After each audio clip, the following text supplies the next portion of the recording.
It's Undaunted.Life, a man's podcast. I'm your host, Kyle Thompson. Let's get into it. Man, that felt good. That felt good saying that. And you might be thinking to yourselves, well, Kyle, why does it feel good? Guys, because I have not recorded a podcast in a very, very long time. And you might be thinking, well, Kyle, I've been hearing you every week.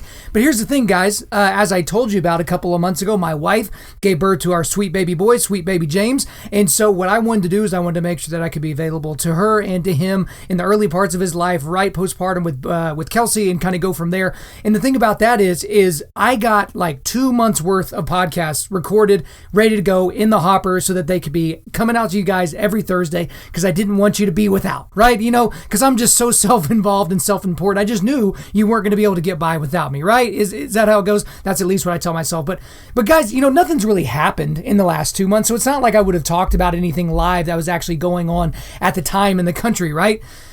Yeah, so apparently the last time I talked to you guys, things were crazy with COVID, and we thought COVID was going to dominate the news cycle basically for the rest of the year.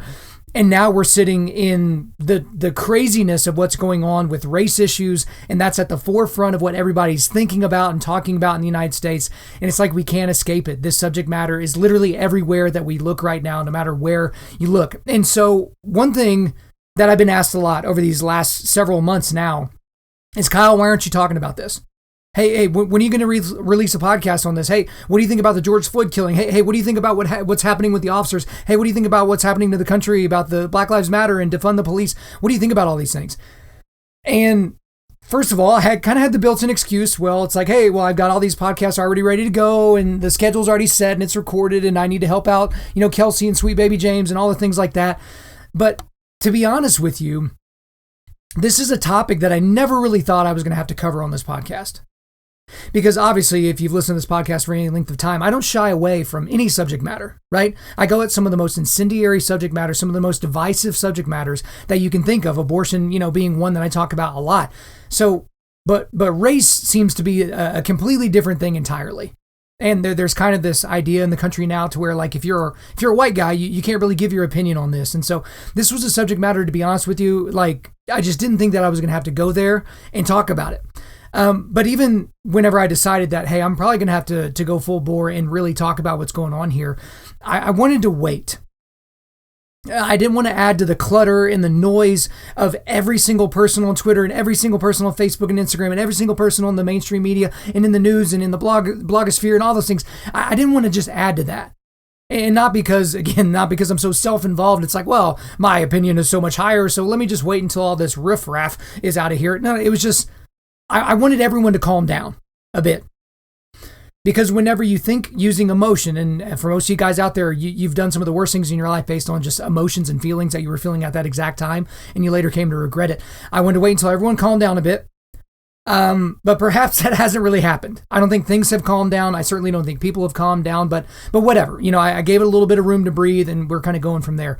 But really, just for me personally, I wanted to gather my thoughts so I wouldn't regret saying anything later. Or I guess regret how I said it, right? So I think that I'm in a good place now, and that's something that I definitely want to launch into. Because I've been gathering thoughts for the last 2 months now about what's going on, what it means for you guys, how it pertains to us, the capital C Church, America, you know, all those things.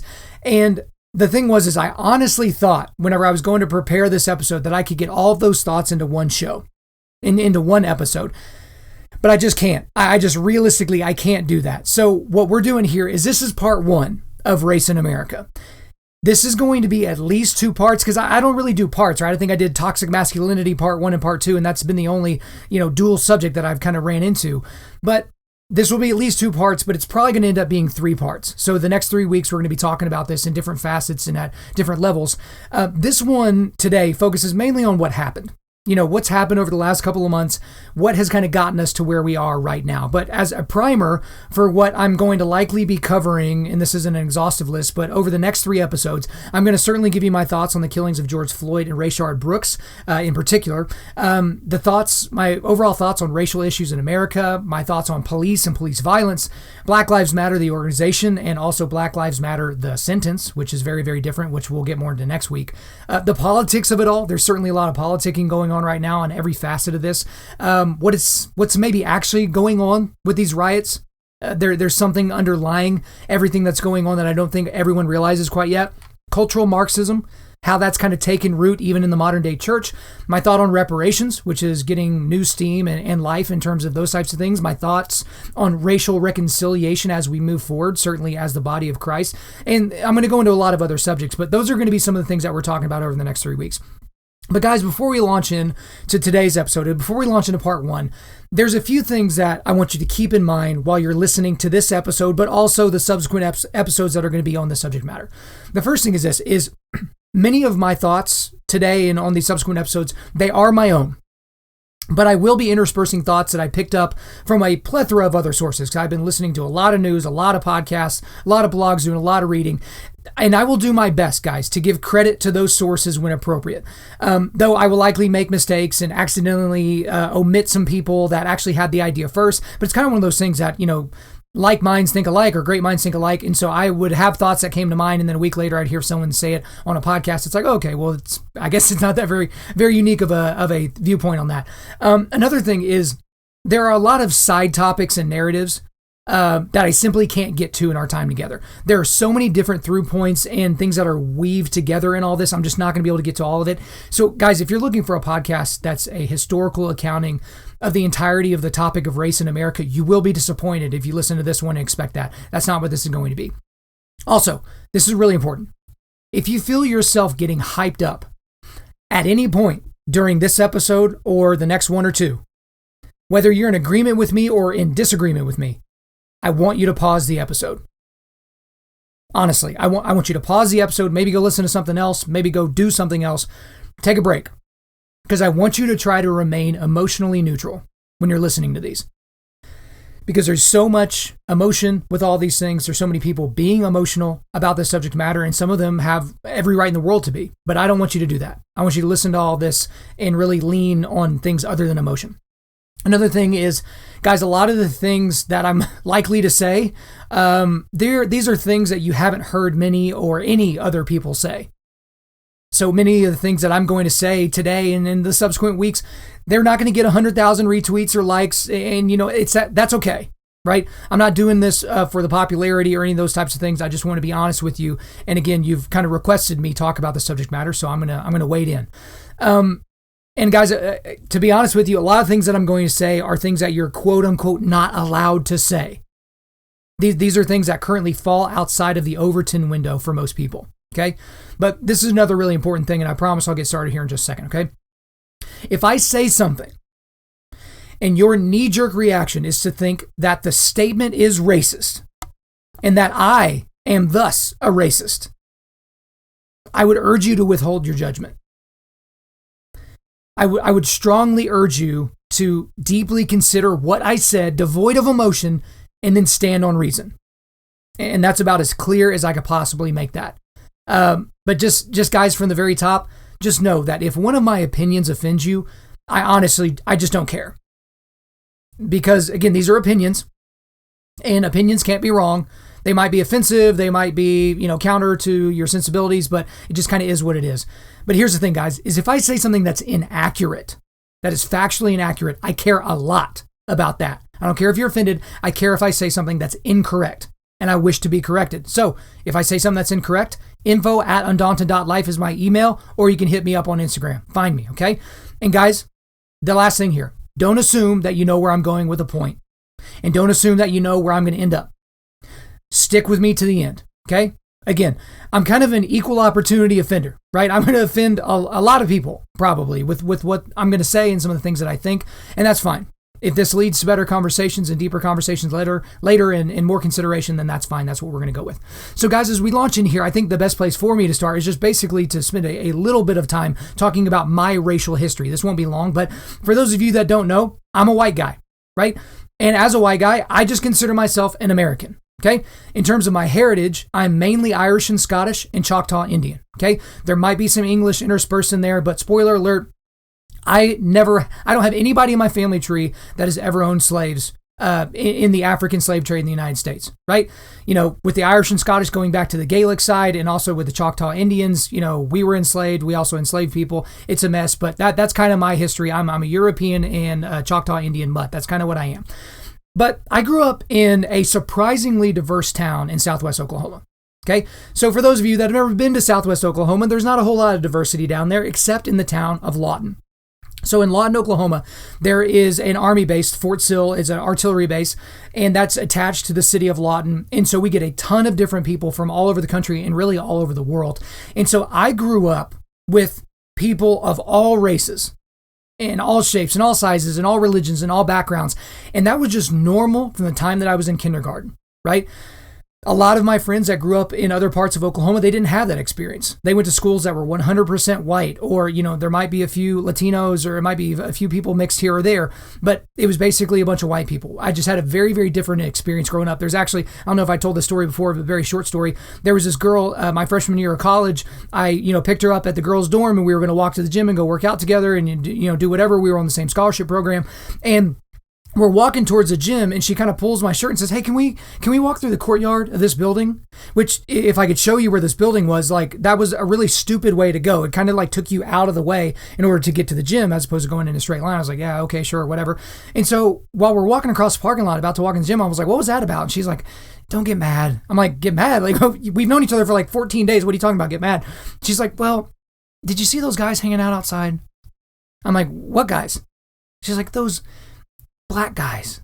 I was like, "Oh yeah, those guys that were hanging outside the dorms. Yeah, I guess I noticed them. Why?" She goes, "Well, I've never seen a black person in person before."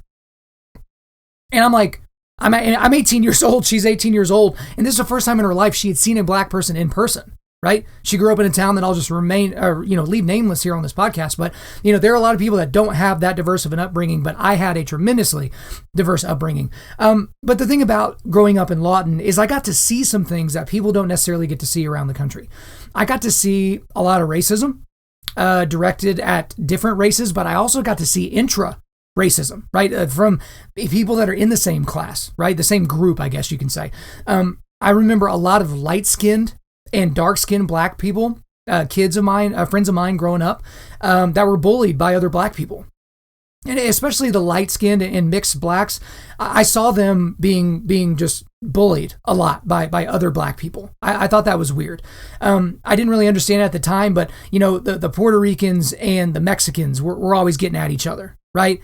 And it was like this kind of weird thing. And then there was the Mexican people, and then there was the Central American folks. And it's I never really understood what was going on, but I guess I was around a lot of racism growing up. But in terms of me and my family, there are members of my immediate family that are not white. I have a black stepfather and a stepbrother that's from Brazil. So it's not just like a bleached white. We were, lower middle class family. But I mean, we got by. We did what we needed to do. Also, there are a lot of friends of mine that I consider to be closer to me than blood, as close as a brother. And they just so happen to be black. So yeah, I guess you can say, "Oh, so you're saying you have a black friend, so you can say whatever." No, I'm just kind of giving you an idea. I grew up with people of all different races, and I looked at them as my buddies. I didn't look at them as my black buddy or my Puerto Rican buddy. You know what I mean? And here's the thing, I guess, before we go any further, is to anyone that thinks that I shouldn't be speaking on this subject matter, that I shouldn't have an opinion because I'm a white, Christian, cisgendered, heterosexual male, just freaking bite me. I don't care. I don't care about your racism towards me because I'm a white guy having these subject matters. I have a functioning prefrontal cortex, so I feel like I can talk on these subjects.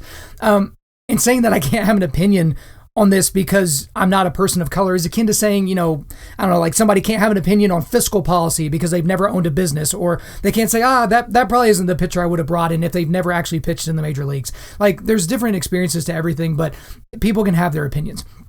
But that's kind of my racial history in a nutshell, to kind of give you an idea of kind of what my upbringing was like and what that was like. But there's also America's racial history, which the thing about it is we don't need to spend a lot of time on this because you all know this. Even guys that are listening to this podcast overseas, you've certainly heard about this. But all of the biggest sins of this nation as a nation have to do with racism, in my opinion. Okay? Namely, the African slave trade and the Jim Crow South. There is zero convincing me that those things were anything other than overtly racist. They were also overtly other things, but overtly racist. And for time reference, slavery in the United States ended in 1863. That was 157 years ago. And the Jim Crow South and the laws therein, they ended in 1964, which is 56 years ago. Okay? Guys, there's not a whole lot more that needs to be said about that. right? America is just like every other country in that we have racists inside the country, and we'll get more into kind of some of the nuance with that statement even.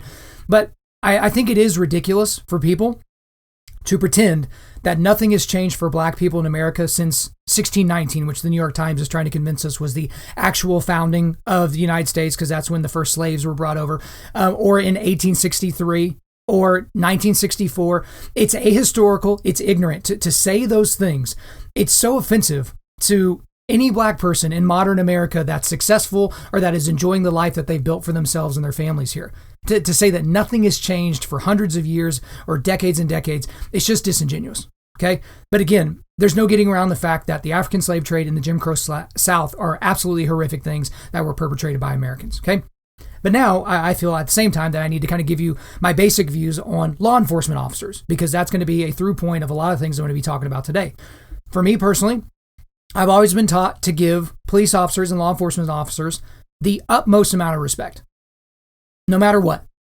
Yes, sir. No, sir. If a cop tells you to do something, that the DARE officer, for those of you guys that grew up with DARE, the drug stuff in the elementary schools, if they asked you to do something, you did it, right? You just respected cops. I watched cops with my dad, and I watched these detective shows, and it was one of those professions that you're like, man, those are good dudes. There's some bad apples, but there's some good dudes that do that. Here's the other thing is I was taught by both of my parents, actually separately, after they had gotten a divorce, on how to interact with a cop. So there's this narrative that only black parents are having to, teach their kids about how to talk to a cop and how to act around a cop. It's like, no, that's just a thing. That's a human thing. Like whenever I got my driver's license when I was 16, both of my parents separately talked to me about what happens if you get pulled over, right? It's like, okay, so make sure you pull over. Like signal, get out of traffic for your safety and the cop's safety. Take the keys out of the ignition. Put the keys in the passenger seat. In later years, I started rolling down my window and just set my hands on the door so that the guys can see my hands. It's like when they get to the front, or get to the car door, make sure that you've got your license and registration ready to go. Yes, sir. No, sir. If they ask you to get out of the car, get out of the car. If they ask you to do anything, like just comply, right? Within reason, obviously, but just comply with them. That's what I was taught growing up. And here's the other thing, guys, that I think was interesting, because I've obviously been thinking about this for a while now, is even though I grew up in a very diverse town, as I explained, and had a very diverse, group of friends, racially speaking, I've never actually heard of specific instances where my friends had negative run-ins with the cops, unless they deserved it. Because I ran around with some knuckleheads growing up, and they were breaking the law, and so they deserved to have run-ins with the law. But the thing is, I just found that interesting because I'm sure it happened. I'm sure I had friends that didn't look like me, that had run-ins with cops, that were racist or had racist tendencies, or that were just dickheads overall. And I'm sure that happened, but it was never so severe enough to where it came up in conversation. And guys, you know how you and your friends are. You talk about everything. The good, the bad, the ugly, the ugly crying and the super elation. You talk about everything. And so I just found that was interesting, that even growing up in a diverse town where I had plenty of friends that had run-ins with the cops, I just never heard about any of the racial profiling, the driving while black, all of that. My friends seem to be not immune to that, but it's something that didn't happen to them. But guys, we really need to kind of break in. That's kind of foundational for what we're talking about today, but we really need to get into what happened. That's why today's episode, part 1, is titled, What Happened? Because really, the entire country seemingly changed on May 25th of 2020. And that's a day for many of us that we will never forget, because it's a day that literally blew the top off of the greatest country in the history of the world. And it was on this day that George Floyd, a 46-year-old black man, though his race shouldn't matter, but a 46-year-old black man was killed by the actions of a white man, though his race shouldn't matter, named Officer Derek Chauvin of the Minneapolis, Minnesota Police Department. Okay? So right now, I'm going to spend a little bit of time getting into the details of what happened, because we know what happened. There's a lot of video. There's a lot of witness testimony. We have a pretty darn good idea about what happened, but I just want to review the facts because, some people only get the end of the story. They don't get the beginning of the story. I remember when I first saw the video, I saw like the last 10 seconds of the video. My first thought was, what happened before this? Was there a fight? Like, what's even going on here? And so there's a lot of context, but around 8 p.m. in the evening, Floyd went to a store called Cup Foods. That's a grocery store there in Minneapolis, and he went there to buy cigarettes. And he used a $20 bill for that transaction, okay? So an employee of the grocery store realized at some point after Floyd left that the money that he used in the transaction was a counterfeit bill. It was a phony $20 bill, right? People are like, well, that's alleged. It was a phony $20 bill. So, that employee grabbed another employee and they left the store and they both went across the street to confront Floyd because apparently he was sitting in a parked SUV with two other people in a parking lot of a restaurant across the street. So when the two employees got to the vehicle, they demanded that George Floyd give the cigarettes back to them and he refused. Okay. So at that point, the employees didn't take it any further. They called the police to report the incident. Now, when they called in this incident, they reported that Floyd, in their estimation, was very drunk at the time, right? And quote unquote, not in control of himself, right? That's what the employees told the dispatcher. Okay. So the two police officers that responded to the call initially were Thomas Lane and Alexander Kung. Okay. So Thomas Lane is a mixed ethnicity guy. Again, none of this should matter, but I have to say Thomas Lane is a mixed ethnicity guy and Kung was a white guy. So the thing is there was a brief struggle, but Officer Lane was able to actually get Floyd out of the vehicle and handcuffed him. Okay. Then the officer sat Floyd down, by an exterior wall of the restaurant, and Floyd was said to have been calm. Right? The situation was calm. He was in handcuffs. He was to the side. They were about to figure out what was going on. So the officers then informed Floyd that he was under arrest and that they were going to walk Floyd across the street and put him into their police cruiser. So they're walking Floyd across the street. And at that point, George Floyd threw himself on the ground. He refused to get into the back of the cop car. He was claiming that he was claustrophobic, that he wasn't going to be able to breathe, so on and so forth. Okay. So a few minutes after all of this is going down, officers Derek Chauvin, who plays the largest role in all of this, who is a white cop, and Tuo Thao, I think is this guy's name, or Tu Thao, who is an Asian guy. They arrived on the scene to assist. So now there are 4 officers that are directly within, touching distance of George Floyd. Floyd told all 4 of the officers that he couldn't breathe, and that's why he didn't want to get into the back of the cop car, and he was refusing, using his force to basically not get in the back of the cop car. He didn't want to be arrested. Okay, so Officer Kung apparently tried to force Floyd into the driver's side back of the cop car. He was unsuccessful, and he was unsuccessful for, a meaningful period of time, over a minute, trying to get this human being into the back of the cop car, couldn't do it. So it was at that point that Officer Chauvin, he tried to help Officer Kung, and he got on the other side of the car. So he began pulling Floyd from the passenger side back of the cop car, while Kung was, basically pushing from the driver's side back of the car. So Officer Chauvin then actually, once they got Floyd into the back, he didn't stop there. He actually pulled Floyd completely out his side. Floyd was still handcuffed. He pulled him out of the car completely, and Floyd, fell onto the pavement, onto his face, essentially. So it was at this point that 3 of the officers subdued Floyd, okay, because they didn't want him getting up and all those types of things. So they pinned him to the ground. So Officer Lane pinned Floyd's legs. Officer Kung pinned Floyd's torso, and Officer Chauvin pinned Floyd's head to the ground by placing his knee on Floyd's neck. Okay, Officer Thao, he just supervised. He was just standing around at this time. So not long after that, Officers Kung and Lane got off of Floyd, but Officer Chauvin did not. Okay, so now, counter to what you've heard in the news from people that don't know any better, what Officer Chauvin did initially by putting his shin on the neck of George Floyd in order to subdue him, that is an acceptable and trained technique of restraint for police officers when a perpetrator is resisting arrest. Okay, you're taught to either do it on the neck. It's also generally taught to maybe put it in between their shoulder blades or something like that, not necessarily on the side of the neck, but you are to put pressure in that area. It's in order to subdue the perpetrator long enough to get him cuffed, and then but the other thing that you're taught here is that as soon as you get them cuffed and subdued, that's when you start taking care of them. Okay? You set them up, you let them get a breath, you do what you need to do to make sure that they calm down and that they're okay. And so that's kind of what they were taught to do. But that's not what Officer Chauvin did. Okay? Officer Chauvin kept his knee on Floyd's neck for close to 9 minutes. The exact time is still being debated, but it was a long time. He kept his knee on the neck of George Floyd for a very, very long time. Okay, Floyd was constantly during this entire ordeal complaining about the pain he was in, that he couldn't breathe. At 2 points he even cried out for his mother, who is deceased. So that was incredibly sad to see, incredibly brutal to see. There were even bystanders that were just imploring the cops, begging the cops, really in the most cordial but stern way possible, in my opinion, very cordial but very stern, for Officer Chauvin to get his knee off of Floyd's neck. Like, hey man, you got him. He's down. He's not moving. Like, he's not resisting. Can you please just get off of him? Right? I was astounded at how controlled the crowd was. But then the other 3 officers on the scene, Tao, who's the Asian, Lane, the mixed guy, and Kung, the white guy, they all stood by and essentially just allowed this to happen. Right? Certainly more on that later. But by the time the ambulance arrived, Floyd was completely unconscious and non-responsive. Okay? And to make matters worse, Officer Chauvin kept his knee on Floyd's neck for almost a minute, even after the ambulance arrived. He still had his knee on Floyd's neck when the EMTs began checking Floyd's vital signs. I mean, just think about the optics of that, much less like how that looks, how that actually affects somebody in real life, right?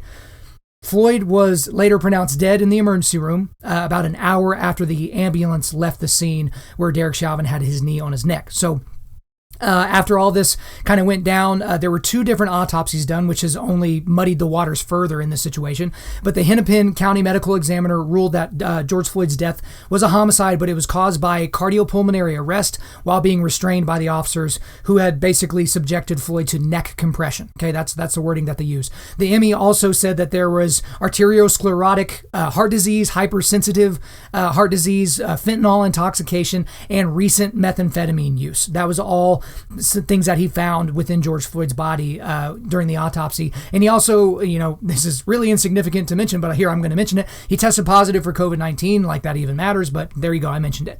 But then Floyd's family had a separate autopsy done, a private autopsy done, and surprise, surprise, they came to a different conclusion than the county's ME. But the pathologist in this case for the family, they did the autopsy and ruled that Floyd died of mechanical asphyxiation due to pressure on the neck and that his death was a homicide. Okay, so they both ruled it a homicide, but for slightly different reasons. But the other thing is that they ruled that Floyd had no underlying medical problems that caused or even contributed to his death. And, oddly, that even though Floyd was constantly talking during this encounter, that does not mean that he was unable to breathe, that he was able to breathe rather. And so very, very conflicting things there. Obviously, each one of those sides have their own dog in the fight. But the videos of the incident went viral online. There's one particular video from one particular scene, a cell phone camera scene, and it sparked immediate outrage and condemnation, and rightfully so, frankly. All 4 of those officers were subsequently fired for their roles in the death of George Floyd, but that's certainly not where it ended for them. Former officer now, Chauvin, he was originally charged with 3rd-degree murder and 2nd-degree manslaughter in the killing of George Floyd. But less than a week later, the charges against former officer Chauvin were increased to 2nd-degree murder, and the former officers Tao, Lane, and Kung were charged with aiding and abetting 2nd-degree murder. So this is a very, very serious situation. Those guys are in jail, and especially Derek Chauvin, he may not ever see the outside of a jail cell, certainly after his trial. But now I want to kind of get into, before I talk about the situation that went on with Rayshard Brooks and kind of how that fanned the flames, is I want to give you some universal thoughts in reference to the death of George Floyd. These are universal thoughts. Like, I don't know of a serious person that doesn't think these things. First thing is this: former officer Derek Chauvin is, in large part, responsible for the death of George Floyd. I mean, because I have not seen a single law enforcement officer, not one, not some rando on Twitter, not someone on Fox News or OAN or any of these, not a single one of them has come out in support of Chauvin's actions. Not one. It's universal. The second is that officers Tao, Lane, and Kung, in some part, are responsible for the death of George Floyd as well. Again, their knee or their shin bone were not on the neck of George Floyd, but they sat around and watched that. One of the officers at some point, part of his defense that he's creating now is that he mentioned to Chauvin at some point, hey man, we got him, let's take it easy. And he didn't do it, but they sat by and watched this happen. They could have done something. The third universal thought is this was clearly a case of excessive force. There's so many stories and anecdotes going around about cases of excessive force that aren't excessive force. This was clearly excessive force. I don't think there's any debate on that. And the last thing here is that George Floyd should not have died that day. He shouldn't have died. Again, I have not talked to a single person that says, yep, his actions should have led to his death that day. Not all the situations are like that, but his certainly was. But now we need to transition a little bit and talk about some of the inconvenient facts in reference to the death of George Floyd. So let this be the beginning. I made it a whole 30 minutes without saying anything that was too terribly controversial, but here we go. The first inconvenient fact in this whole, George Floyd situation is that George Floyd, in small part, is responsible for his own death. He would still be alive today if he hadn't broken the law and didn't resist arrest. Almost 100%. He would still be alive. Now, don't hear what I'm not saying. Did he deserve to die that day? No. No, he absolutely did not. No one believes that. No serious person believes that. But again, if he hadn't broken the law that day, and he would not have had he essentially would not have had any interactions with former Officer Chauvin, and thus Officer Chauvin could not have killed him. This is not an opinion. This is not my opinion. This is a fact. If he hadn't broken the law, he would not have ran into Officer Chauvin that day. We can pretty much guarantee it. Okay? Guys, if you don't break the law, in general, you almost 100% of the time will not experience police brutality. Most instances of police brutality or excessive force don't just fall out of the sky. Okay? If you comply with the police officer, you almost 100% of the time will not experience excessive force. Okay? Again, those are just facts. The second one here is that George Floyd and former Officer Chauvin 100% knew each other prior to this incident, but there is no corroboration to the rumor that these two butted heads while working security together. This is a rumor that's been, traveling around the internet. Joe Rogan's mentioned it several times on his podcast, but here's the deal. Those two guys did know each other, 100%. They did work together at security at these nightclubs and different things like that. But the guy who originally said that those two, that Floyd and Chauvin, got into, they butted heads over how to do security at the club, he has since gone back on his original statement. He had confused George Floyd with somebody else that worked in the club. Okay? So please stop propagating that lie. And if anybody knows Joe Rogan that listens to this podcast, please tell him to stop saying that. I mean, because he's just not aware that the guy that originally said that has taken back his statement. Okay. The third inconvenient fact here is, and this is just kind of crazy to me, but the charge of second-degree murder makes the case against former Officer Chauvin much, much weaker. And the likelihood of him walking went up dramatically when his charges were upgraded. Because in the state of Minnesota, they have something called third-degree murder, but it's essentially manslaughter. But when you upgrade that to second-degree murder, again, just as a reminder for anyone that doesn't know, first-degree murder says that there is prior planning and intent to kill, right? And then you followed through with it. Second-degree murder is you weren't setting out, when you got in the car that day with your lunch pail and your briefcase to go kill somebody, but you just ended up doing it. Like you meant to kill somebody. So there has to be intent that has to be proven, okay? There has to be intent. And in this case, there is, 99 times out of 100, he's going to go down for manslaughter, or maybe 100 times out of 100. But I feel like, and again, I'm not a trial lawyer, but second-degree murder, if the prosecution doesn't have the goods on intent, he's going to walk. It's at least 50-50. I'll put it that way. It's a coin flip at that point. So the prosecution is taking, the district attorney and all the people in this case, they're taking a risk here, right? And maybe that's calculated. We'll certainly get more into that later. But the last thing here in terms of inconvenient facts on this situation is, and this is the most important thing, maybe of the entire episode that I'm going to say, and it's seemingly so obvious, but no one's talking about it. And it's this. We have no evidence whatsoever that the reason George Floyd is dead is because Officer Derek Chauvin is a racist. I'll say it again because it's the most obvious statement possible, but I'll say it again. We have no evidence whatsoever that the reason George Floyd is dead is because Officer Derek Chauvin is a racist. But we'll come back to that a little bit later. Because now we need to talk about what happened to Rayshard Brooks. Okay? So this was on the night of June 12th, 2020. This was a little over 2 weeks after the death of George Floyd. This was a 27-year-old Rayshard Brooks, who is a black guy, if that matters. He was killed by Officer Garrett Rolfe, a white guy, if that matters, of the Atlanta Police Department. Okay, so let me kind of give you a breakdown of what happened here. This was just before 11 p.m. that night, and Officer Devin Brosnan was dispatched to a Wendy's in southern Atlanta, and there was a report of a man that was asleep in his car blocking the drive-thru, right? And, when you want your Wendy's, you want to get your Wendy's. But Officer Brosnan came to the scene. He came to the window. This is all on his body camera. And he woke Brooks up and told him to move. Even while the officer was talking to Brooks, he actually fell asleep again. So Officer Brosnan, had to wake Brooks up again. But he finally got him to where he had come to enough to where he could pull off and pull to the side of the road where he could talk to him, or the side of the parking lot rather. Now, Officer Brosnan obviously suspected DUI, so he called for assistance, and that's when Officer Garrett Rolfe arrived on the scene. So Brooks was visibly drunk and impaired, but the officers did administer a breathalyzer test, and Brooks did blow above the legal limit. I think it was 25% over the legal limit or something like that. Both officers had a very calm discussion with Brooks for almost 30 minutes. Right? I mean, this is all online. I'm not making any of this up. For almost 30 minutes, they had a very calm discussion with him. Okay? The officers and Brooks were all calm. Everybody was just discussing what was going on. But here's the thing is the officers obviously couldn't let Brooks go. I mean, in the state that he was in, So they informed Brooks that he was under arrest. He had had too much to drink. They couldn't let him get back in the car. He had already broken the law by driving the car while being so drunk. He had to be arrested. Okay. Now, immediately, Brooks began resisting arrest and started fighting both police officers. He wasn't, just making it difficult for them to cuff him. He was attacking both officers. Okay. Now, Brooks was on parole at the time, which very likely led to him not wanting to be arrested. But, that just kind of gives you a little bit of an idea of what was his state of mind at the time. Now, Officer Brosnan, who was the first officer on the scene, just as a reminder, he drew his taser. But during the struggle, Brooks took the taser from the officer and tried to shoot him with it, right? Which, bad on the officer for getting your weapon taken away. Weapon retention is a big issue for a lot of cops. So that shouldn't have happened, but it did happen. Officer Brosnan said that the taser actually hit him in the head and caused him, or actually hit him and it caused him to hit his head on the ground. So that's what he claims.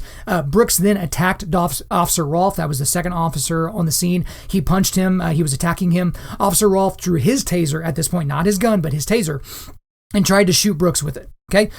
Brooks took off running through the parking lot, still in possession of Officer Brosnan's taser. So Officer Rolfe tried to shoot Brooks with his taser. Now, while running away, Brooks turned around and now tried to shoot Officer Rolfe with the taser. But the shot actually went over Officer Rolfe's whole head.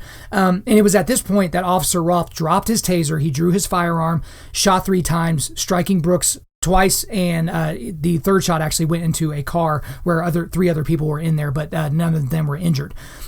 It's been reported that after Officer Rolfe dropped Brooks with 2 of those shots, he began to administer first aid until the ambulance arrived. That's hotly contested right now. How quickly did he administer aid? All those different things, but he clearly did administer first aid after he'd shot him before the ambulance arrived. Brooks was pronounced dead following surgery at the hospital. By the way, the entirety of this incident, as it again was recorded on the officer's body cameras. There's also the security cameras from outside the Wendy's. But this situation got even crazier 5 days later, because 5 days after the incident, this was on June 17th, Officer Rolfe was fired and Officer Brosnan was placed on administrative duty, which is basically he was put behind a desk. Officer Brosnan was charged with aggravated assault and 2 counts of violation of police oath. But on the same day as his firing, the Fulton County District Attorney announced 11 charges against former Officer Rolfe. 11. Okay? The first was damage to property. Then 4 police oath violations. Then 5 counts of aggravated assault. And then the cherry on top, felony murder. Felony murder. And Georgia is a death penalty state, so essentially this officer is going to be fighting for his life whenever he eventually has his day in court. Okay. Now, after the announcement of these charges, Atlanta police officers staged what's being called a blue flu, but essentially for an evening or two, pretty much every Atlanta police officer called in sick. Basically like, okay, we're going to do our job. We're going to do the job by the book and to the utmost of our training. And then the DA is just going to come down like this. All right, check out what happens in Atlanta on a night without cops. You want to experience the purge? We'll give it to you firsthand. You won't even have to rent the movie, right? So now we need to talk about the universal thoughts in reference to the death of Rayshard Brooks. But these are universal thoughts of sane people. Because there's a lot of people saying a lot of things about this situation. There's not a whole lot of universality in some of the thoughts, but these are what the sane people are saying about the death of Rayshard Brooks, okay? The first thing is that this was a good shoot. A good shoot is, basically cop lingo for, yep, he was fully within his rights to do what he did, to use lethal force. I've yet to see a single law enforcement officer come out and say otherwise. There was originally this report that, Officer Brosnan came out and said, he couldn't believe how Officer Rolfe treated the situation and how he acted in the situation, but that was a lie. It was put out there by all the mainstream media, and then the retraction was obviously, put on the back page, but this was front page news at the time, right? The second universal thought, outside of the fact that this was a good shoot, is the charges against the police officer in this case, against Dr. Rolfe, are some of the most egregious charges possible in light of the evidence. Guys, the entire encounter is on video, for Christ's sake. The entire thing. There's no ambiguity here. We're not piecing together the stories of 17 people, half of which were drunk. We have the video. The videos are out there. Guys, I'm not going to put it in the show notes because there's literally so many different versions of the video. There's people breaking down the video. There's just the raw video. It's out there. These charges are insane. And the third universal thought for sane people is that comparing this death to the death of George Floyd is asinine. These situations literally could not be more different. Again, the overwhelming majority, just look at the population, just look at the blue population, look at cops, look at law enforcement. You have universal, 100% of the people are all arm in arm saying the killing of George Floyd was wrong, right? It was completely wrong. But then you have the same thing on the other side saying that this cop in Atlanta acted completely within the bounds of the law and his training.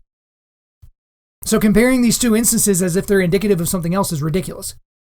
And the last universal thought is this, is that Rayshard Brooks, not the police officers, were at fault in this situation. Again, for almost 30 minutes, these cops knew this guy had to be arrested, but they calmly get him to the side, they calmly discuss things with him, they want to make sure that he's relaxed so that they can put him under arrest because you can't be driving around drunk. He blew over the legal limit, he's got to go to jail. Okay? Rayshard Brooks was at fault, not the police. So now we did the inconvenient facts in reference to the death of George Floyd, so we're going to do the same with Rayshard Brooks. The first one is this. Rayshard Brooks, in large part, is responsible for his own death. He would still be alive today if he hadn't broken the law, if he didn't resist arrest, if he didn't attack the cops, and didn't try to shoot them with a taser. He would be alive today if not for making all of those decisions on his own. Now, is a DUI worth the death penalty? No, but anyone making the claim, that claim as if it's, even matters, it's at best disingenuously moronic and at worst manipulatively evil. No one thinks the DUI should give you the death penalty. So don't let people play those vernacular games with you. He was killed that day because he tried to attack cops. Or no, he didn't try to attack cops. He physically attacked them, right? You can't do that. The second inconvenient fact is the fact that Brooks was shot in the back while running away, which everyone's making hay about, it's completely irrelevant. Completely irrelevant. Everyone's like, well, at that point, he wasn't a danger to anybody. He was running away. I mean, the two shots, he was shot in the back and he was shot in the butt. Like, he was the officer was at fault. He murdered him because he was running away at that point. The thing that you're missing, dummies, is he was running away with the cop's taser. Now, some people are like, well, he had already taken his two shots. It would have had to have been reloaded. Do you know that for sure? Did you know that there wasn't another shot available? The fact that because again, guys, just think about the realistic. So let's say I break into your house, right? I break into your house because I want to take your stuff or do damage to you. But if I turn my back away from you the entire time, am I safe? Am I safe from your retribution and your bullets? Because here's the thing, guys. My body can be faced away from you, and my hand with a weapon in it can be facing towards you, which is exactly what happened in this situation. So everyone that's talking about the fact that he was shot in the back, they just don't understand how stupid of an argument that is. Because he was still in immediate danger. And here's the other thing. Is let's say he connected with the taser shot. Luckily, it went over to Officer Rolfe's head. Have you ever seen someone get tased or been tased yourself? Your body becomes completely incapacitated at that exact moment because you have, hundreds of thousands or millions of volts running through your body of electricity. Your body basically shuts down. Anyone that is tased, when you watch these police videos of training for tasing, there's a reason why they have people standing holding their arms and look on either side of them in case they fall over because you can't stand up anymore. So at this point, he's already shot one officer with a taser. If he shoots Officer Rolfe with the taser, what does he do at this point? Because it looks like everyone's just assuming that he was just going to casually set the taser down and just go skipping through the parking lot on his merry way. What's to say he doesn't come back to the officer who's now incapacitated and take his firearm off his hip? Do you know that would have happened or wouldn't have happened? Because I don't, but it's certainly a possibility. So the police officer doesn't really have the option at that point to say, well, gosh darn it, his back's turned to me. He's got one of my weapons, but yeah, he's probably not a danger to us or anybody else in this immediate vicinity. We got to let him go because all we can see is his back. No, at that point, shooting that guy in the back was completely justified. So again, if you hear people talking about the fact that he was shot in the back, it doesn't matter. His body, his head, and his arm with the weapon in it were turned towards the officer, and he was trying to shoot him with it. Gosh. All right, third thing here, the inconvenient facts on this case is the prosecutor in this case against Officer Rolfe, they're obviously trying to make an example out of Officer Rolfe, and they're using the momentum of public opinion in the wake of the George Floyd killing to do it. Because there's not a DA in their right mind in any city, in any Democratic city or Republican city, it doesn't matter, that's going to put these types of charges on a police officer, unless what happened 2.5 or so weeks before that hadn't happened. Which is just egregious. But they're trying to make an example out of this cop. And I certainly hope they don't succeed. Because you got to think as the DA, they're trying to, build up their woke bona fides, saying that they're going to go after this cop and make an example out of him. But that would ruin this cop's life. How long would he last in prison? A cop in there for capital murder? Like, I don't know if they have separate wings for police officers that have to do life in prison or get the death penalty on death row. He's going to sit there and rot for a couple of decades? No, he's going to get killed in there, right? For basically doing the right thing in that situation. And the last thing here, this is going to sound a lot like something that you heard a little while ago, but the last inconvenient fact on the killing of Rayshard Brooks is that we have no evidence whatsoever that the reason Rayshard Brooks is dead is because Officer Garrett Rolfe is a racist. None. George Floyd is not dead because he was black. Rayshard Brooks is not dead because he was black. We have no evidence that either of these white officers killed those men because they were black, because they had hate in their heart, and all they could see in that moment was red and black. We don't have that evidence. But guys, immediately following the video of the George Floyd killing went viral, Black Lives Matter and Antifa and all these other agitator groups, they began rioting, they began looting, essentially trying to burn the country to the ground. The killing of Rayshard Brooks a couple of weeks later, 3 weeks later or so, that just fanned the flames. It added gasoline to the fire, and there's just basically been chaos in the country ever since in some way, shape, or form.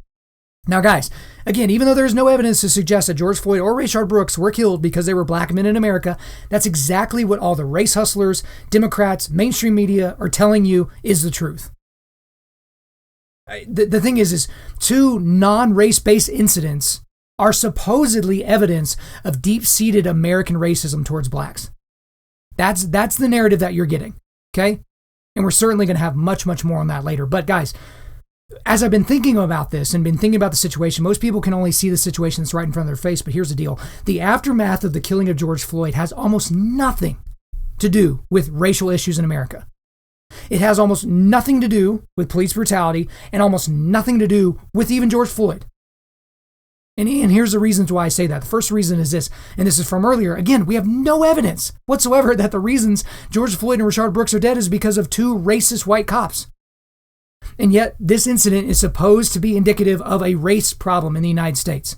So here's the thing, guys, is if you say that that's the case, if you say that the deaths of Floyd and Brooks are because of some sort of racism, right, racist white cops, then I have a simple request for you. Show me the receipts. I'm going to need to see the receipts. Because basically the killing that launched 1,000 riots, or whatever you want to call it, they're saying it's because of systemic racism, because of police brutality, because of racism against blacks, specifically. Show me the receipts. Show me anything that suggests that Officer Chauvin or Officer Rolfe are racist. Officer Chauvin seems like a complete douche. Everything that I've heard about that guy, it's like, man, I wouldn't want to be that guy's neighbor. I wouldn't want to see him once a month at the grocery store. But that doesn't mean he's a racist murderer. Guys, come on. Accusing someone of racism without having the evidence that they acted in a racist way is one of the grossest and ugliest things that you can do to somebody. I mean, that's akin to saying somebody sexually assaulted somebody else without having the evidence. It's so gross. It's so evil. However, the thing is someone's current or former words or actions or group alignments or affiliations, they can give you some insight into what someone believes. I mean, guys, no one was confused as to whether or not Dylan Roof was a racist. You know, that was the white kid, the white supremacist that went into the black church and killed all those people. There was no confusion as to why he did that. It wasn't because he was a troubled kid or played violent video games or read, dark novels. Like, he did that because he was a racist and he wanted to see black people basically bleed to death, right? Because here's the thing, guys, is two things can be true at once. Floyd's death could be a bad killing and not be a murder.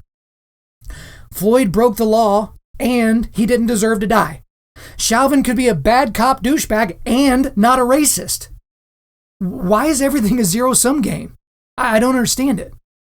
Guys, Chauvin killed Floyd because he was reckless and negligent. There's nothing to suggest, I've not seen a single thing to suggest that he was reckless and negligent because Floyd is black. Nothing. And guys, for those of you where, the hair on the back of your neck standing up right now and you're so fired up and you can feel that bead of sweat dripping down your forehead, I want you to calm down again. I'm going to ask you to calm down again. And again, think about it. What is the evidence that we have that this happened because of racism? Because if you got nothing, you need to shut up. The second thing here is the narrative that black men are being hunted down and killed in the streets of the United States, modern day lynchings, as I've heard some people call it, that it's an epidemic. It's wildly false. Wildly false. And here's an easy proof, and Ben Shapiro pointed this out years and years ago. This is one of the first clips of him that came out. It was some debate with some radio station. I think it was in Seattle. But you know how we know that there isn't an epidemic of police murdering black men in the United States of America? You know how we know that? Just a quick, easy proof. Because we can name the so-called victims.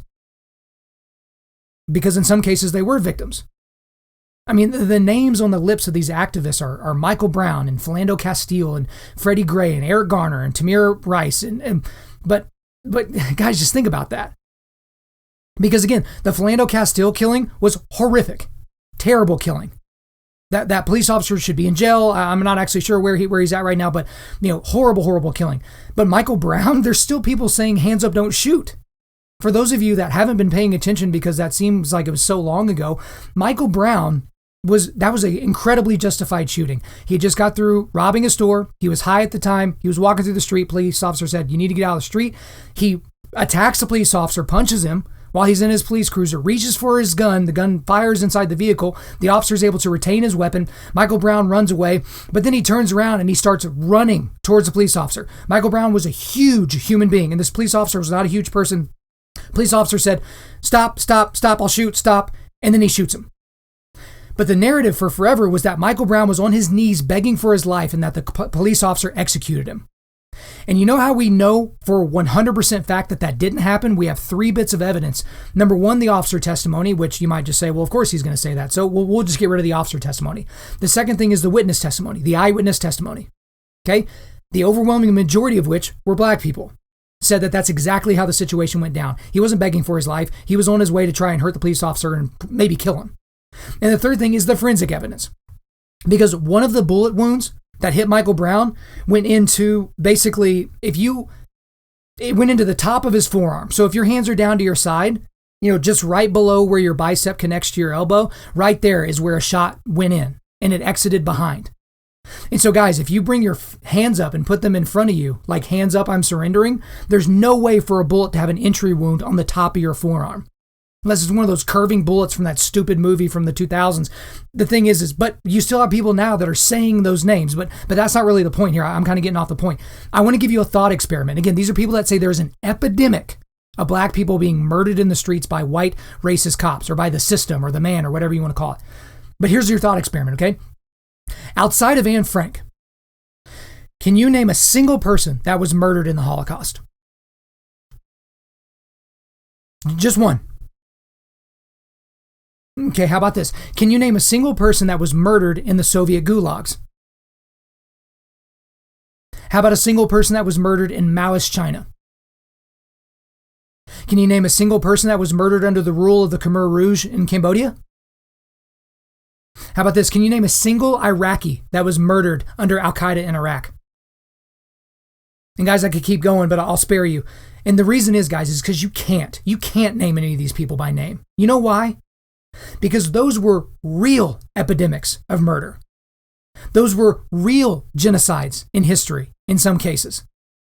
Guys, if it's an epidemic, that means it's so widespread and it's too widespread to know any of the victims' names. And that does not mean someone in the United States that has been killed by bad policing, that those things don't matter. I'm talking about the narrative. Again, those people have the Imago Dei, like, I want them to be in heaven with Jesus, all the things. That's not what we're talking about. We're talking about the narrative. And the narrative that they're being hunted down in the streets is so disingenuous and so false. So false. Because here are the stats, guys. According to the Washington Post, and notice I didn't say InfoWars, I didn't say Fox News, I didn't say any evil person that you might think is evil. According to the Washington Post, in 2019, last year, a total of 9 unarmed black men were killed by cops. 9. There are some people that say it's as many as 15. I've seen the number 9 used the most often, so that's the number that I'm going to use. 9. Okay? Now, of those 9, not all of the officers that pulled the trigger were white. That's one little point.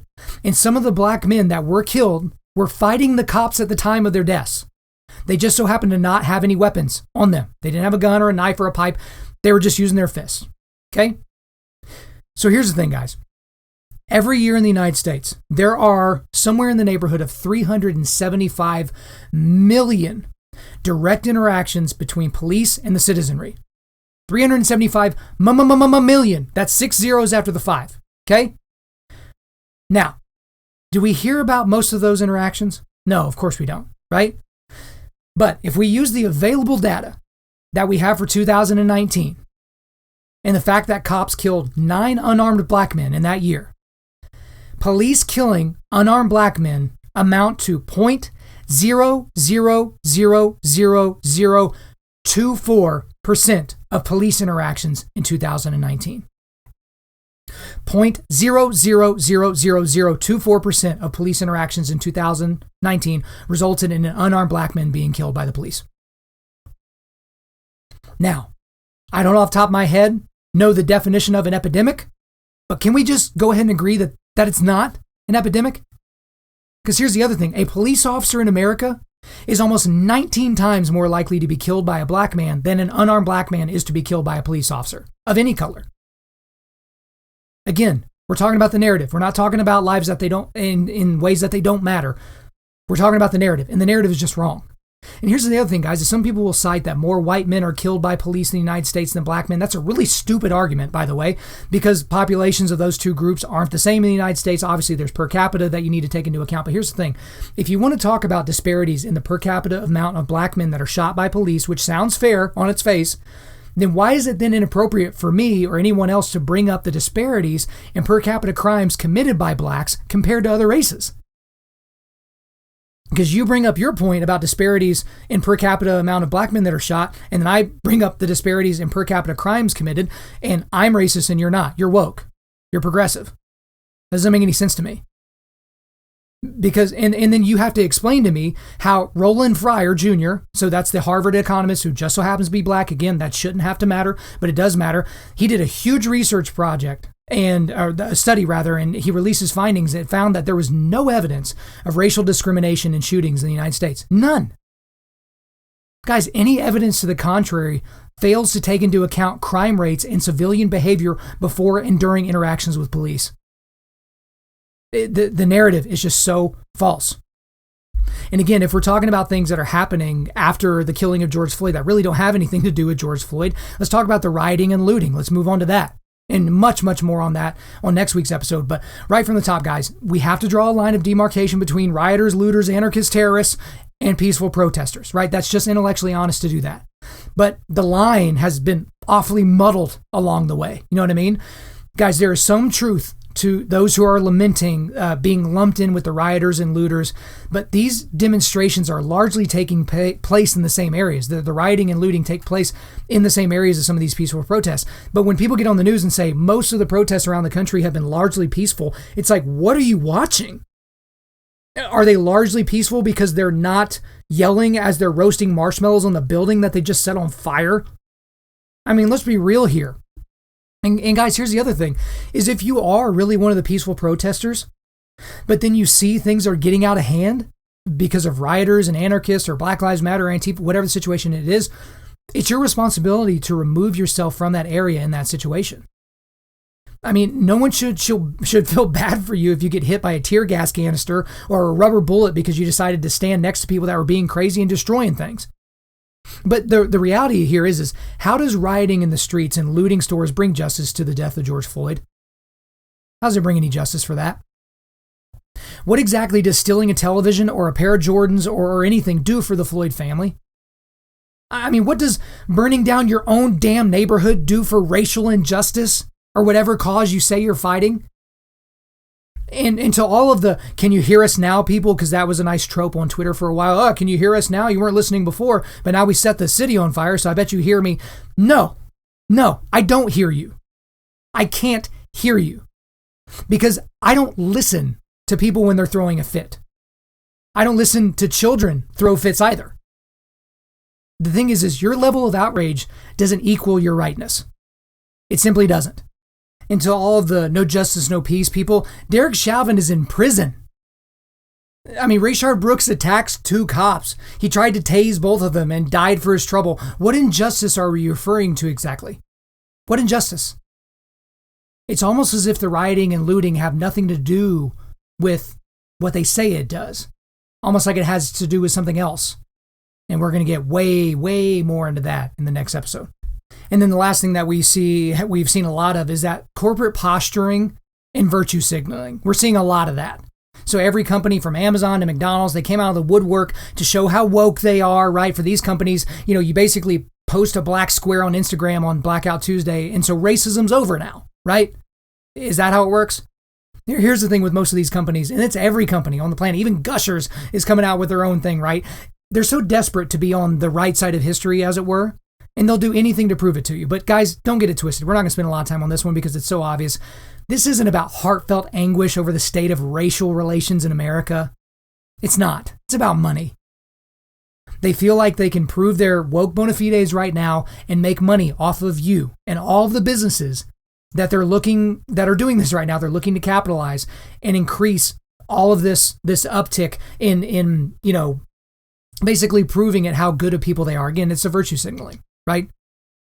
But guys, as we weave our way to the end of this episode, I know it's already gone pretty long, but again, that's why I'm saying we can't just do all this in one fell swoop. There's 6 things I want to go over here at the very, very end, because we've talked about a lot of things, and I promise there's going to be a point here so that you have some takeaways.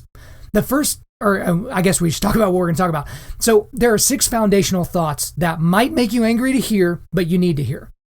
So for anyone that's, been angry this entire time, they probably stopped listening a while ago. But there's some more things that we need to talk about in terms of setting the foundation, not only for this episode and for our discussion overall, but where we're going to be going over the next couple of weeks. The first foundational thought is this: America is not a racist country. It's not. And I kind of have, this isn't tongue in cheek. This is the real reason why. It's because an inanimate object can't be racist by definition. Inanimate means not alive. You can't imbue a characteristic of a human onto an object. A country is not a person, right? It's a group of people. So to say that America is a racist country doesn't even make linguistic sense, much less any otherwise. The second foundational thought is this: is the Declaration of Independence, which basically took a few black eyes over the weekend, right? You had Colin Kaepernick and all these morons saying, 4th of July is a racist holiday, it's supporting white supremacy or whatever. The Declaration of Independence was an abolitionist document. Wait, what are you talking about? Abolition document. Here's the thing. There's much to do that has been made about the Declaration of Independence not applying to all Americans in America when it was written, and that's obviously correct. But it was that same document that became one of the cornerstones for later abolishing slavery across the country.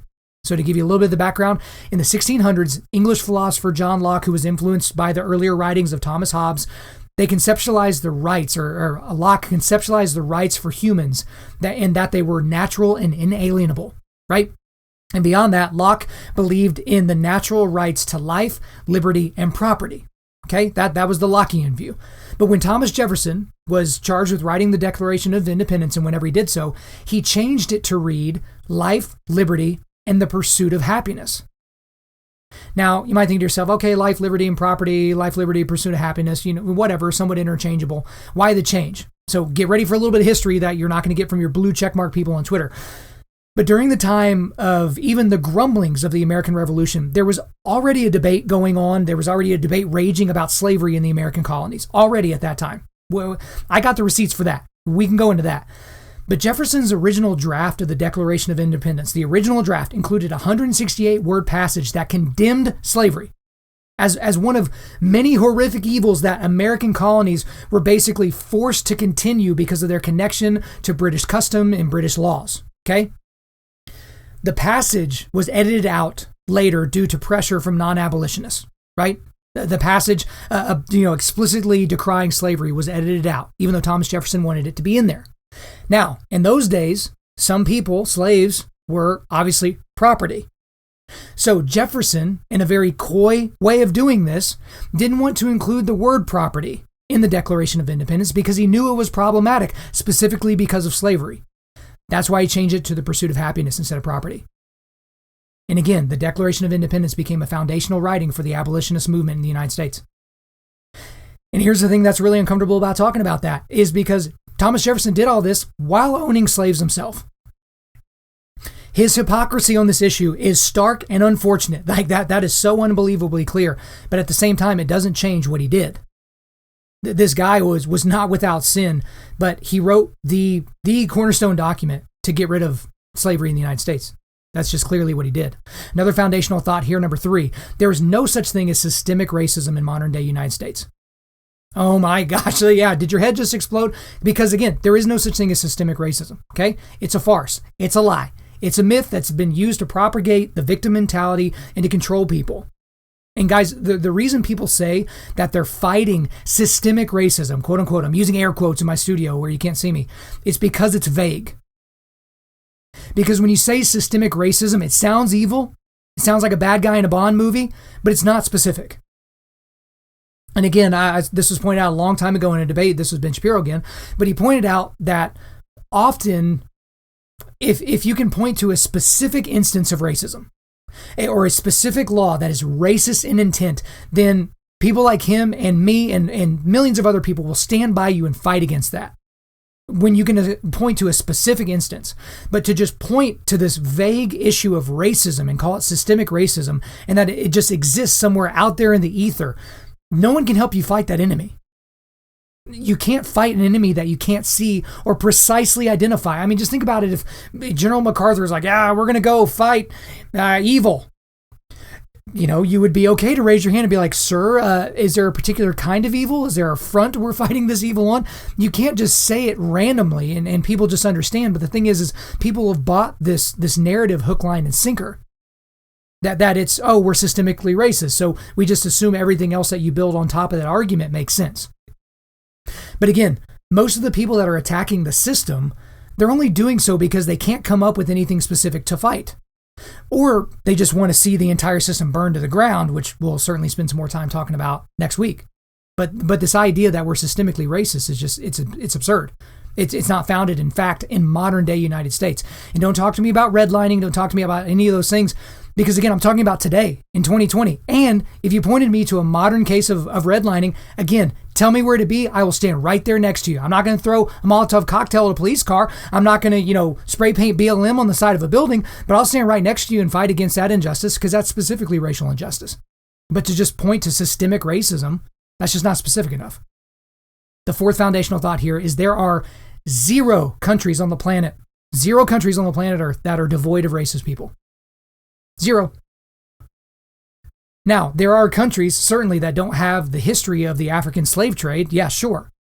But almost every single country in the world and every single tribe, creed, and race has utilized and or experienced some kind of tribe, creed, or race-based slavery. It's happened. Every single one. Because here's the thing that's really uncomfortable for people to think about, and we'll probably get more into this in the reparations discussion, but what about the African tribes that enslaved other African tribes and then sold those slaves into the American slave trade? That was Africans enslaving other Africans. That's why people are talking about tribalism a lot more than racism. That tribalism is way worse because, the Northern Irish and the Southern Irish, they were killing each other. They looked exactly the same and sounded the exact same. Like this is maybe more about tribalism than it is about racism, but maybe that's a topic for another day. But guys, there are some modern countries that people claim don't have a problem with race. We don't have a problem with race here. But you know what most of those countries seem to have in common? They're incredibly homogenous. Their people are the same. They have the same ethnicity, the same lines, the same everything. But here's the interesting thing, is when the doors, or more literally the borders of these homogenous countries are opened, it's amazing how these docile folks become very judgmental of people that don't look like them. I'm specifically thinking about a country like Sweden that after they had, the tremendous amount of Muslims that were being spread out throughout the country, some of which were ISIS and things that were spreading out, all of a sudden Swedish people were having a race problem all of a sudden. Because it wasn't just a bunch of tall, tan, blonde-haired, blue-eyed people walking around, right? It was just a different type of person walking around there. So again, no country is without racists. None. The fifth foundational thought here is there's no such thing as reverse racism. There is just racism. I hear people even on conservative media, it's like, oh, well, that's reverse racism. It's like, there's no such thing. Just think about it. There's just racism. Again, this kind of goes back to, identity politics and critical race theory, and basically saying that, white people you can't be racist towards a white person because they are the ultimate oppressor. They are the white devil. They are the things. But that's just not true. If you treat someone differently or treat someone poorly, based just on their race alone, on the amount of melanin in their skin and the genetics and the things that are imbued on them that are sacred that they can't change themselves, it's racist. You can't do that. And the last thing here, number 6, is there are not two Americas. I've heard people say this. There are dudes in my life that have said this. Kyle, there's two different Americas. There's the America that you grew up in, and then there's the America that I grew up in because I'm a person of color and it's just different. What they're saying there, if you extrapolate that viewpoint out, is that their lived experience is representative of a different America. But you can't just extrapolate that out to people groups. The logic doesn't work. It can't just be white lived experience and black lived experience and Latino lived experience and Asian lived experience and polka dotted people lived experience. That's not where it goes. You have to extrapolate that out completely. There are 330 million people that live in this country. So if you want to argue that there's not one America, there's two Americas, you actually have to argue that there's 330 million different Americas. Because everyone's got their own lived experience. It's all very, very different. Right? I mean, that's not crazy for me to say. And so again, don't buy into that narrative. And just again, so since we're just setting the foundation here, the foundational thoughts are America is not a racist country. The Declaration of Independence was an abolitionist document. There's no such thing as systemic racism in the modern day United States. There are 0 countries on the planet Earth that are devoid of racist people. There's no such thing as reverse racism. There's just racism. And the last one is there are not two Americas. There's just one America. So the thing is, guys, I know that we've spent a lot of time on a lot of different subjects, but this is all very, very important. Even this podcast as a standalone, even if you don't end up catching the next 2, it's going to be important for you to hear some of these things. And again, just to reiterate, guys, if I'm wrong about anything that I've said factually, please let me know. But if you just disagree with my opinion and you want to flame online, I'm not interested in that. But next week, we're going to talk a lot more about what's very likely going on. What's going on behind the scenes. Because again, I've already established in this episode that the majority of the things that you've seen happen over the last 8 weeks in your country, in your city, in your neighborhood, have nothing to do with George Floyd. They have to do with something bigger. And we're going to dig into what exactly that means. But then we're also going to talk about the racial reconciliation piece. So as men of God, as warriors of Christ, as, lions from the tribe of Judah that we're aspiring to be, how are we to act? What are we supposed to do? And guys, to be frank with you, I've got some thoughts on it, but I'm going to be spending the next 2 weeks chewing on that myself. I don't have that ready to go in the bag. And certainly, guys, if you're expecting me to solve all the world's issues, especially on the issue of race in the next 2 weeks, it's not going to happen. But I certainly do have some thoughts. So definitely stick around with us. Appreciate you sticking around this long. Guys, before we let you go, we will do a quick resilience boost. As you know by now, we are a men's ministry and our mission is cultivating manly resilience. Specifically, we do that by providing content that forges spiritual, mental, and physical toughness. So for today, I've got a couple of articles for you. Actually, one article, one book, and they're both by Heather McDonald. And the first is The Myth of Systemic Police Racism. This is an article that was posted on the opinion page in the Wall Street Journal here recently. You do have to have a subscription to that, but you can probably find that elsewhere online. I do have the link for you here. And then also the book that she wrote a few years back called The War on Cops, because it kind of gets into this disintegration and just some of the things that people are trying to do to get under the system. And for a lot of it, it has to start with law enforcement if you're going to make the rest of the system topple down. All right, guys, thanks so much for listening to the podcast. We really do appreciate it. If you would, please subscribe on Apple Podcasts, iTunes, Spotify, Google Podcasts, or Stitcher, and refer your friends to listen and share this on social media. Guys, if we deserve a 5-star review, please leave us one. Let us know what you like about the content because we want to keep putting it out just for you.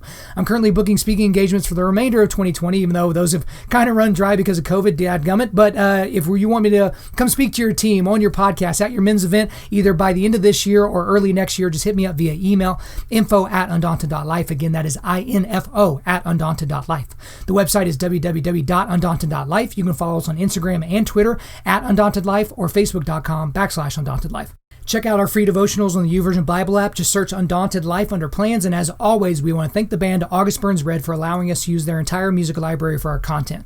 The intro-outro track on this podcast is their song Defender, which is off their latest record entitled Guardians. The links to all of this are in the description. I'm your host, Kyle Thompson. Remember, keep cultivating manly resilience, keep forging spiritual, mental, and physical toughness, keep seeking the Lion of